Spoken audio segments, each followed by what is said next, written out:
എവിടെയാണോ ജീവിതത്തിൽ പാളിച്ച വരുന്നത് അറിയാം. ആ പാളിച്ച വരുന്നത് എവിടെയെന്ന് നമ്മൾ മനസ്സിലാക്കേണ്ടതുണ്ട്.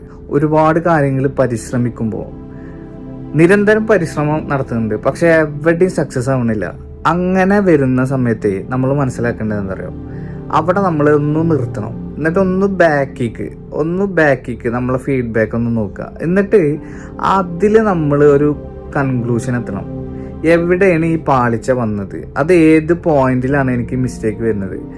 ഇത് മനസ്സിലാക്കിയെടുത്ത് കഴിഞ്ഞ് കഴിഞ്ഞാൽ നമുക്കൊരു പക്ഷേ അടുത്ത സ്റ്റെപ്പ് വെക്കുമ്പോഴേ കാല് മുന്നോട്ട് വെക്കാൻ ധൈര്യമായിട്ട് കോൺഫിഡൻറ്റോട് കൂടെ വെക്കാൻ സാധിക്കും. എന്താ അറിയോ, നമ്മളിൽ വന്ന വീക്ക്നെസ്സുകൾ പഠിക്കുമ്പോഴാണ് നമ്മൾ ജീവിതത്തിൽ എന്തെങ്കിലുമൊക്കെ പഠിച്ച് വിജയിച്ച് മുന്നോട്ട് പോകാൻ സാധിക്കുള്ളൂ. പരാജയങ്ങളിൽ നിന്നാണ് തീർച്ചയായിട്ടും നമുക്ക് വിജയം കണ്ടെത്താൻ സാധിക്കുള്ളൂ. അല്ലാണ്ട് തുടക്കത്തിൽ തന്നെ നമ്മൾ വിജയിച്ച് കാണിച്ചു കഴിഞ്ഞ് കഴിഞ്ഞാൽ ചിലപ്പോൾ പരാജയം നമ്മൾ ഒറ്റയടിക്ക് പോകും. പരാജിതനായിട്ട് വിജയിക്കുമ്പോൾ